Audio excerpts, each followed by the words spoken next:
Hi, good morning, everybody. Welcome to TWR Facebook Live.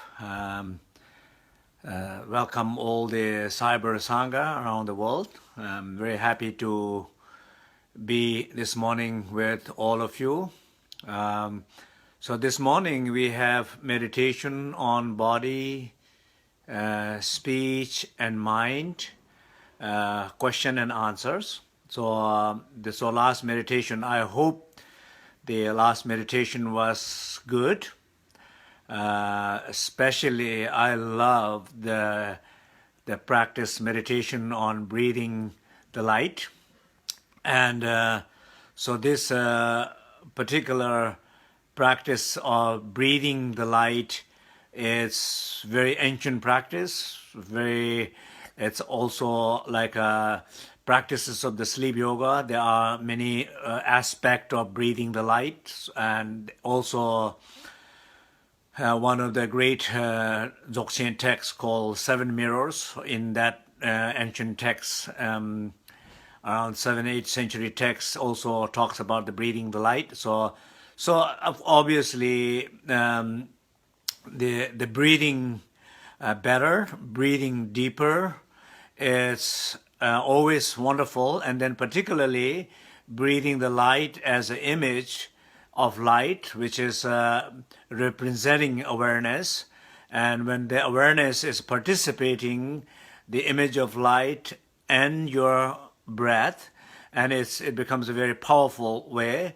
And then the practice where it is when you are trying to excel deeper and trying to transform everything into light, particularly what I call object of pain, object of fear, and these objects actually visually dissolving into the light. Somehow in that very moment perception, in your perception, you do not kind of see that object anymore there.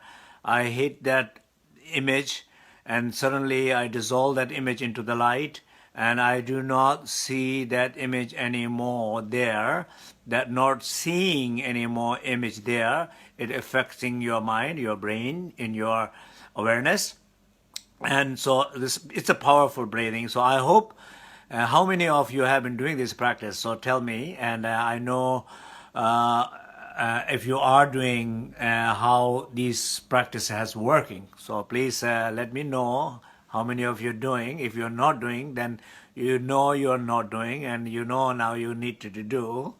And that's important.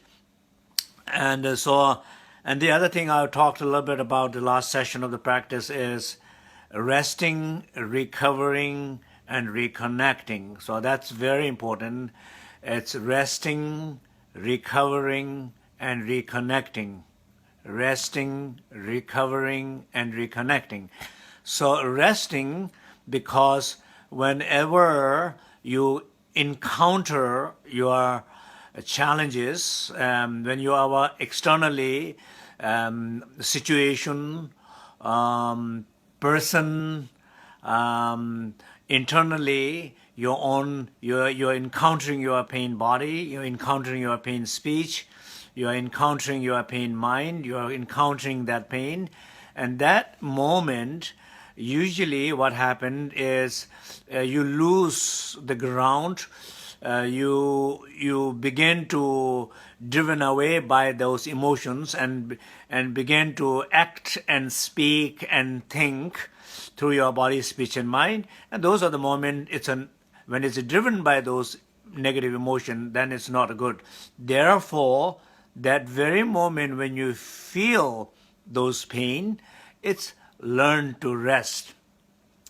And obviously I have mentioned many times, learn to rest, resting in that stillness of your body, resting in that silence of your speech, resting in that spaciousness of the mind, in the same practice, way of resting. So you rest.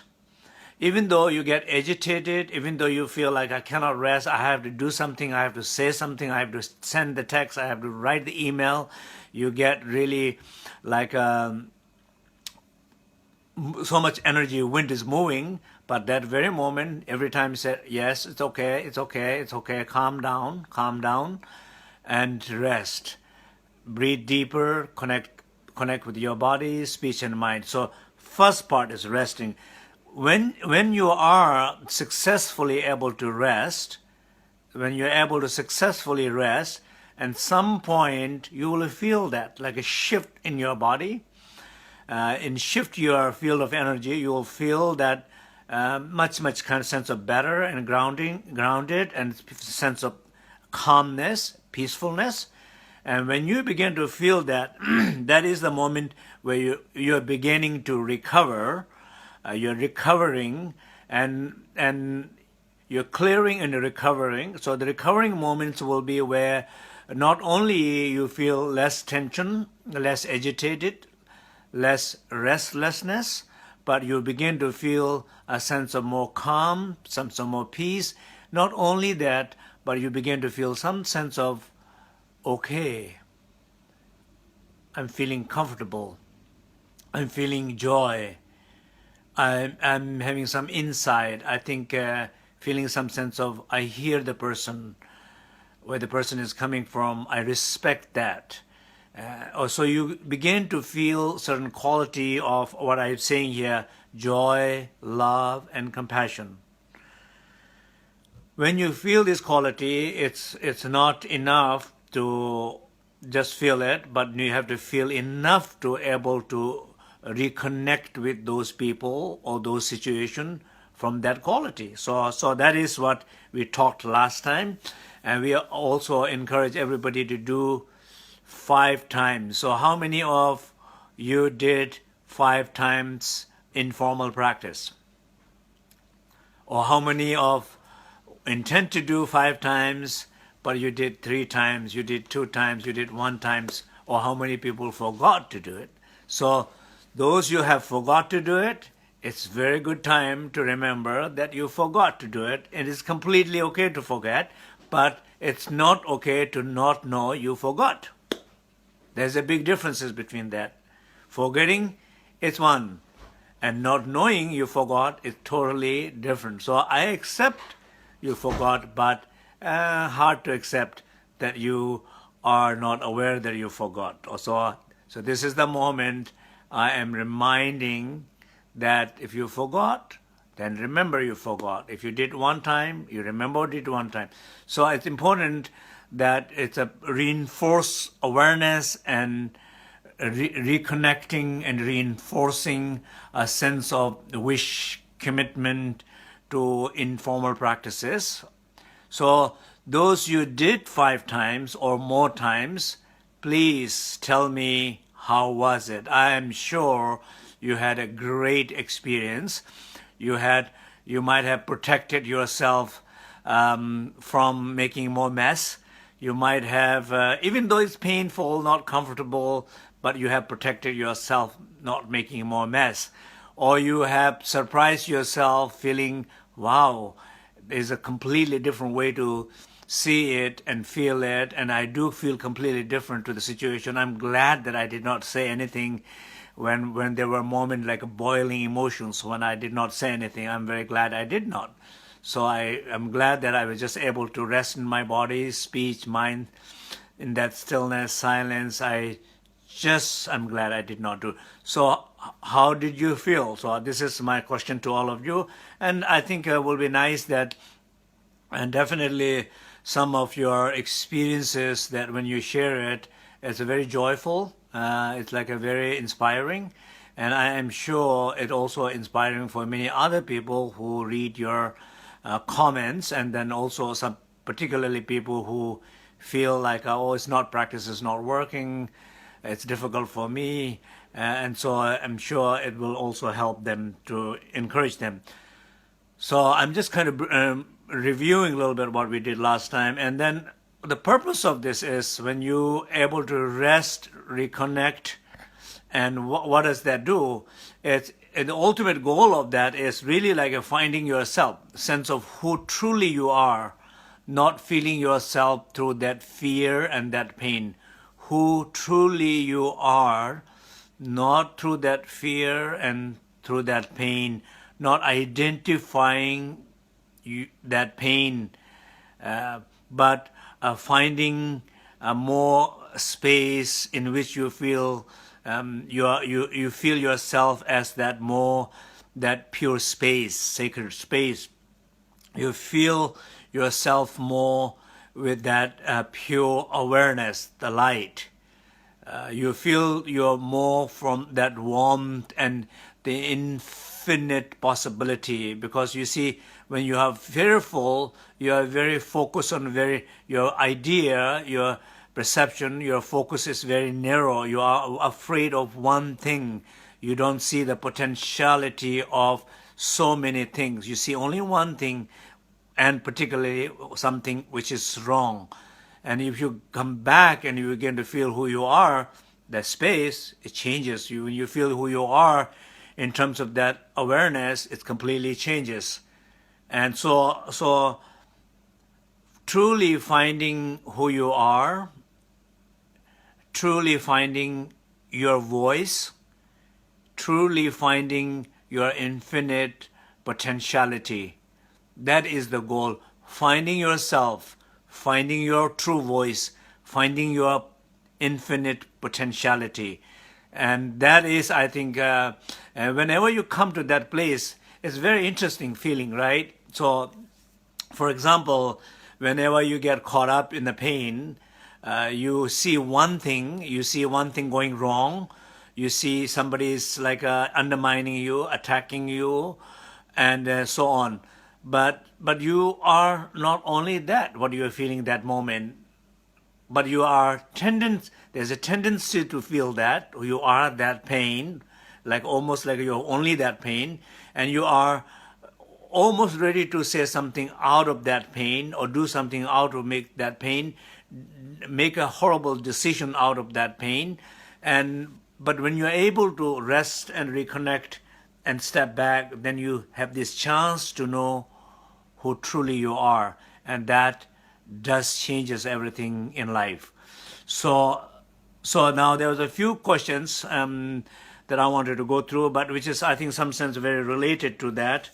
And so Carla is question, please explain of pain body. What is the pain body? So Carla is asking, what is the pain body? And Raquel, I hope I'm pronouncing it right, is saying so the resistance comes from the pain body. So these two questions are very similar. So the one is, what is this pain body? The other question is, what is the resistance coming from that pain body? Absolutely. So absolutely every resistance is coming from your pain body. So I want all of you this very moment, look at any kind of resistance that you feel. Think about that. Just be aware, any kind of resistance you feel. Resistance to do something, resistance to say something, resistance to help somebody. And I often say that even a sense of kindness and compassion, compassion predicts. So a sense of kindness, where people often say, oh, I'm so exhausted and tired and trying to help my aging parents or dying parents, or my husband or wife, somebody who's not well. So you can see sometimes it's very difficult trying to help somebody when you feel not strong enough, when you don't feel clear enough, when you don't feel happy enough in yourself, and trying to help is very difficult. And out of all those things, what comes out is a sense of resistance, so that you're not prepared to help. And you really feel resistant, but you also feel sense of social obligation to do something and help somebody. And when you do it, and sometimes we think, oh, it's something problem with the compassion, or something problem with the love, or something problem with the generosity. No, there's no problem with compassion. There's no problem with the generosity. There's no problem with love. The problem is resistance of loving. Problem is resisting to help, resistance to give, resistance. The resistance is what is, it's really draining you. So resistance is what drains you. And then when you address closely what the resistance is, it's very much connected with your pain body. And what is that pain body? The other question is, if I say only one word, resistance is the pain identity. Or in a way, in another more simpler way will be your ego is, and partly ego is the pain body. Of course, when we can talk about, well, some ego are like a very joyful, very proud, kind of more like it has more positive quality, and so on. So maybe yes. So there are maybe egos that we all have, and there's no way we can get rid of, and maybe we need in order to survive. And so maybe there is a healthier ego than unhealthier ego. Yeah, we can always talk about that. But in one way, all ego are like a pain body. And another level, we can say ego are more identifying with the pain. Ego which identify more with the pain, it's more pain body. So the pain body is basically, in a simple way, identity of pain. That is your pain body. Identity of your weakness, identity of your condition, identity with your ignorance. These are pain body. So if you look, how do you feel is when somebody says, oh, it really hurt me. It really hurt me. Think about that. It really hurt me. Me. So there's it, situation, event, really, it's real, I'm not making it up, hurt, pain, me, and then the big question is, who is that me which has been hurt?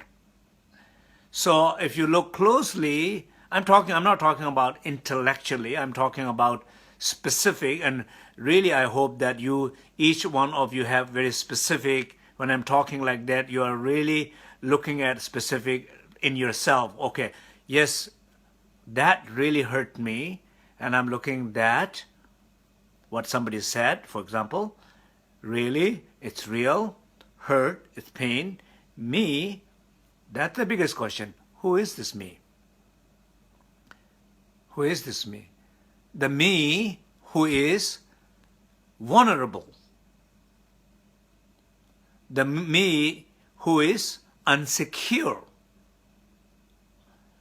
The me who has been rejected. So it's feeling rejection. Me who is unloved, and I'm feeling not unloved by that person.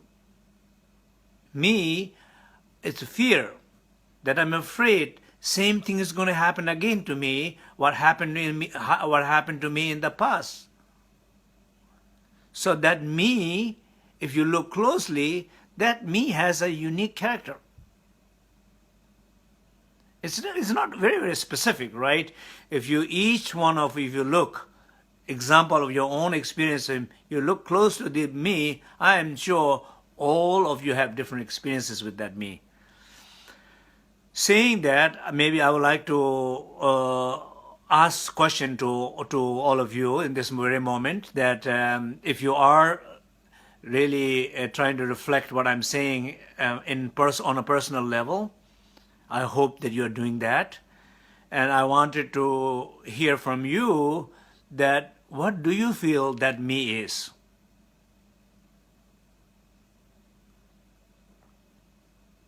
One, it's clearly that identity, the pain body, the pain identity, it's your condition, it's your weakness. Probably we can all say it's generality, it's true for everybody, but the weakness or condition can be very specific. I'm vulnerable, I am fearful, I feel rejected, I feel not accepted, I feel excluded, I feel not noticed. Uh, what, I don't know. What is that you feel? So this is like really like if you when you clearly recognize, oh wow, I feel this particular thing. That's kind of a little bit awakening, right?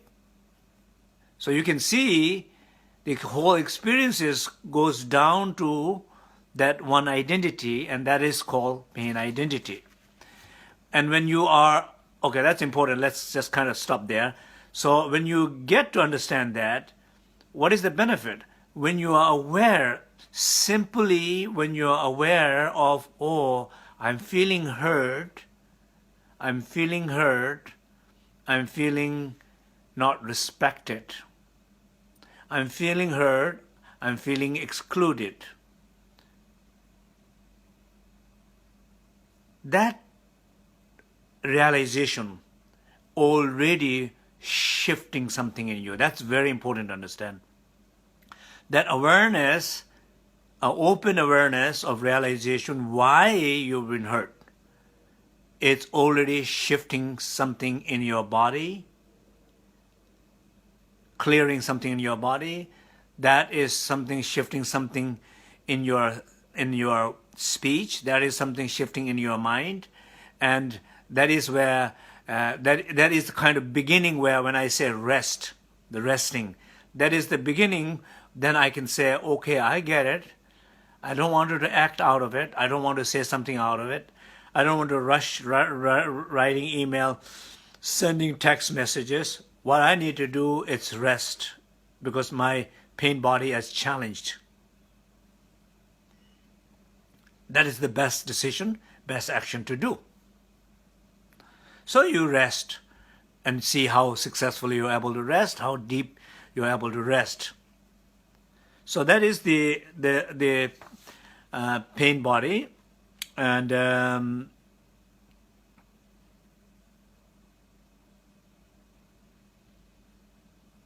we're talking about the resistance, and then Nicholas' question about what is real and what is what we call reality, right? What we call reality. So this basically the notion of reality, the truth. Reality is it's of course it's a very very difficult subject, right? I think everybody's probably every field, every psychologist, scientist, physics, physics science, and everybody is exploring what is the reality. And of course, I'm not really here to say that I have the answer for that or not. But I think I would like to kind of narrow down more from the point of view of the teachings, from the point of view of the tradition of great perfection, Dzogchen, from the point of view of our practices, our experiences. I can say a few words about that. So let's talk about this, that we talked a little bit earlier about the pain body, pain identity. We talk about resistance. We talk about you are not your pain. So let's look at one experiences, because I wanted to talk all these things and on really based on experiences, what we're happening, and not trying to stay away from theory and intellectual ideas, but to bring really into our life, into your life, in your experiences of today. Because in the end of the day, if we have any shift of awareness in these, well, then that's the only way it's going to happen, but not how much we understand intellectually. That's not going to happen much, because all the books are already there. Behind me, you see all those books are already there. Somebody have thought enough about it. Somebody have reflect enough about it. But how much that these benefit to you is a questionable. So I wanted to keep it very experiential here. So look at an area where you felt that deep pain, it really hurt me. Deep pain. So that basically, I think it also leads into another question here. Jenny saying that, oh, there was maybe two more questions there. So basically, the question was when it's something really hurts, how to stay in meditation. When it's something is really painful, how to know when to say something or when not to say something. Basically, all these questions came up. I think they're all in some sense of connected to each other. When I am in really pain, how do I practice? I'll tell one personal story that I was biking and I dislocated my shoulder, and I did not know that, so I was wearing shirt and I'm still trying to carry bike and back home when I was in Berlin. And so a friend of mine, he trying to help the bike, and we go back home, and at that point, pain was very strong. So I take out my shirt. Then I saw it was very strange looking shoulder quite dislocated. Then I said, oh, okay, maybe I asked him to pull it up or something. He said, no, I don't want to touch. Like it's a very, very risky. So I called doctor. I go to the hospital, in short, and they said, oh, the one who gives anesthesia is not here. You wanted to wait another hour, or you wanted to we work on it without anesthesia. So I thought myself, okay, this is the good place to meditate, take 3 precious pill, meditate on pain, because this is, and it's not something, it's not a visualizing pain, it's a real pain. And I said, of course, no anesthesia, you go ahead and work on it. And I trying to go into my practice, trying to be still, be silent, be spacious, stay in that inner refuge, in that space, and completely connected there, and let them work. And if I'm saying I did not have a pain, of course I'm lying. There was a pain, but nothing like something, nothing unbearable or something like that. It was completely okay. It was completely okay to let them work, and it's manageable. It's no problem with it. So I know, like if you're trying to bring the experiences like that in those moments, very specific situation, it will truly change. So I want you to think about one specific situation in your life. Better one will be right this moment that things are happening. Either you are feeling so much pain that very difficult to manage, or you are feeling so much conflict, it's very difficult not to react, or you're feeling so much deep fear that it's feeling very unsettling. So now the obviously question is, what should I do?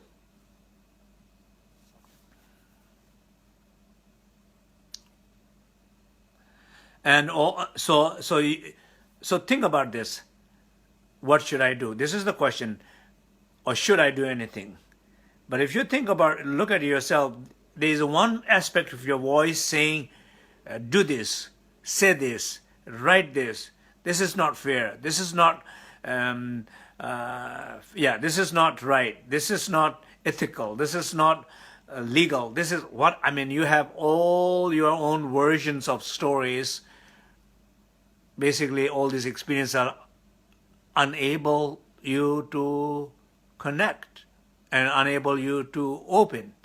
So when this energy is so strong coming out, just basically that is clear message saying, just breathe deep.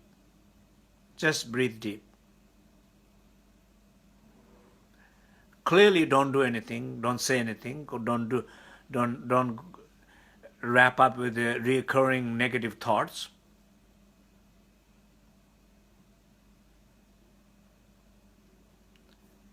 Do the breathing of the light, for example. So you are in the mood of doing something, but we are not telling you to do what you wanted to do, but we are telling you to do the breathing of the light. First, breathe deep out all the anxiousness that you are feeling. Breathe it out. Because breath clearly have a power to release things. And especially when you think you have exhaled enough, realize you haven't. So go.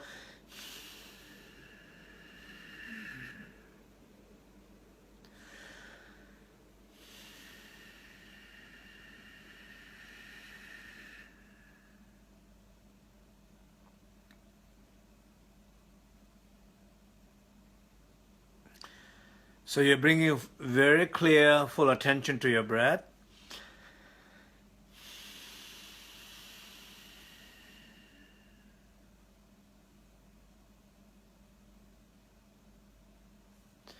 You repeat this cycle of breath.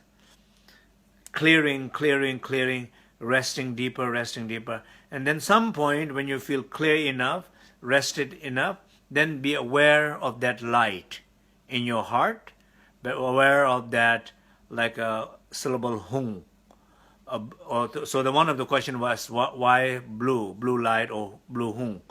So blue is it's related with we say body is white, speech is red, blue is the heart and the mind. So I guess that's one of the reason, and also blue has some sense of calming quality, resting quality, and so breathe out that light and trying to hit each different places, that objects, that person that you related with that pain, the situation that related pain with that pain. So you just breathing out that light and shifting that. So I guess, it's not a different practice than practice I already said last time. But the thing is that I know and clearly that very moment it's difficult. I know that. So just a few things really to do. I know it's difficult. To protect yourself, at least not react from that pain, not say something from that pain, not send email, texts from that pain. Just clearly know when it's coming from that pain, it's just not good to do something. Not act out through your body, speech, and mind. I'm tempting, I'm feeling rushing, but not a good idea, not a good idea. Just calm down, be still awareness of the body. Just tell yourself, teach yourself, trust yourself, and feel the support of all the enlightened beings. Feel the support of the Sangha. And then bring the practice in as we instructed. And after that, you will feel the differences between what you're trying to do with the practices, or if the practice was not there, then what could have happened. You will see it's day and night. If the practice was not there, if the self-reflection was not there, if you did not self-reflect it, if you're not being aware of this, that it was coming from the pain, and then you are not even aware of that you are feeling pain, then you are not aware of that I have a tendency to say something, I'm wanting to say something, and you are not aware that what I wanted to say something is actually quite negative, and you are aware that if I did say something, I am sure the response and reaction from the other person, what will be. I'm aware of all those things. But when I'm aware of all those things, it clearly protects me not to act from that pain. I'm not feeling comfortable for sure. Who will feel comfortable with that kind of pain and anger or agitation? No, no one feels comfortable. That's, you're not only the one. No one's feeling comfortable. No one is feeling easy. But there are moments you definitely feel comfortable. There are moments you will laugh about it. A student of mine told me a story. I'll just share this story. She said her husband and her were having some conversations, just normal conversations, and suddenly she said she was feeling, the conversation as kind of unaware and just going into a wrong direction and coming from the wrong places, some sense of kind of competition. She can feel some coming from some agitation, some pain, and the conversation is getting a little bit more agitated, a little bit more negative, and it's definitely going to the wrong direction. And at some point you realize it's not only a conversation, but it's almost getting argument. It's almost getting to the fight before it got to a fighting situation. She just realized, wow, I love this guy. We have this moment together. Why have to waste with these kind of conversation? And they're clearly not coming from right place. I know they are coming from my pain. She laughed. Outward, very big laughter of the wisdom came out, and obviously that surprises her husband, right? She's crazy, right? But she just laughed and held his hand, and that was it. That was the end of conversation. He was a little surprised, a little shocked, I guess. He's ready to continuously go on toward until wherever, you don't know where it will going to end. But he was not able to be conscious and reflect and stop there, but she was. But she was able to laugh. It was joyful. It was playful. It was humorous. It was very funny. You could clearly laugh when you awake, when you see the illusory nature, meaningless nature of it. You laugh. Yes. When we say like in the practices of laughters of the Dakini, that is the laughters of the Dakini. Laughter is not so much about the laughter. It's more about where the laughter comes. Laughter comes with a playfulness. It comes from a place of confidence. It comes to the place of fearlessness. There's nothing to lose. No one is losing nothing. You're not losing nothing. That laughter is coming from a clear wisdom, a space of confidence, of fearlessness, a playfulness, a joyfulness. And then the laughter is an expression of that fearless wisdom. That is, I think, very important to understand that it does not have to be like that. It's so difficult to practice with the situation when the pain, body, speech, and mind is activated, and it's so hard. Yes, sometimes it's definitely hard. I know that. I've been there. But sometimes it's very fun, a lot of fun. Okay, so I think we are running out of time. So I'm going to just close this today's teaching and question and answer. I think kind of briefly I cover some of the questions, and so I would clearly recommend all of you to look at back a few sessions of the teaching and practices we did. So it's not about talking more about these practices. It's really truly about listening again and again and again, and trying to practice while you're listening it, and trying to remember to practice after you listen it, and absolutely trying to remember when you encounter those moments, and then have this laughter of the wisdom. Okay, so that's, I think, maybe is a good highlight of today's talk. A laughter of the wisdom coming from that fearless confidence. And when you get caught up in those moments, you can think about, wow, there is that place from where I can laugh from that fearlessness place. And I am experiencing these feelings from my fear, but there is the other place. So thank you very much, everybody. And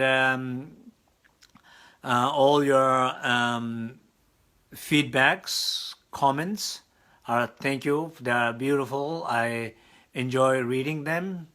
And I'm sure that it's inspiration for other people. That's all what we do in our life. Every action we take through our body, every action we take through our speech, every action we take through our mind, they become a support, inspiration, healing in the world. And what you do, what you are saying, what you are imagining, and when they manifest, they can become a support, inspiration for others. And every single day, how many times we inspire other people when these manifestations are coming from right space and right awareness and right warmth.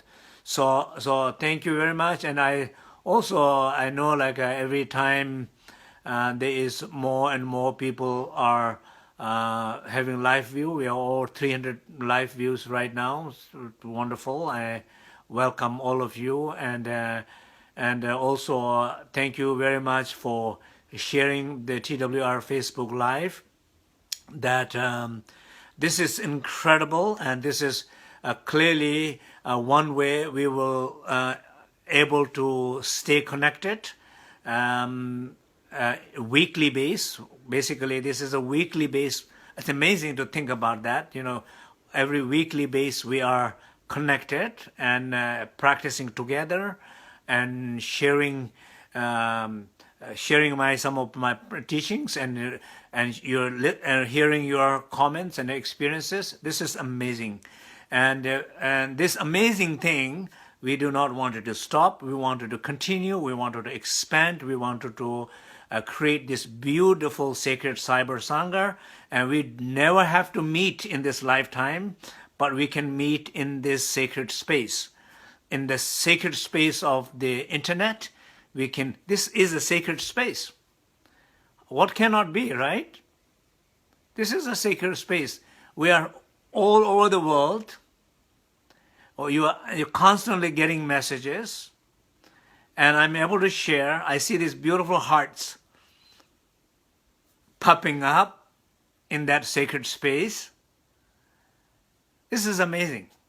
So for sure, we're not going to kind of stop this. We'll definitely, my intention is definitely continue. So there's no excuse for not to learn. There's no excuse to not to attend. There's no excuse for, in terms of, I cannot travel, or I'm not well, I don't have money, I cannot. Well, you can watch anywhere, in any place, any space you are in. So this is amazing. So I truly intend to continue, and so all your support and outreaching is very important. So I want, and also thank you all who have been sharing with other people. And we have, I don't know how many languages. So we have a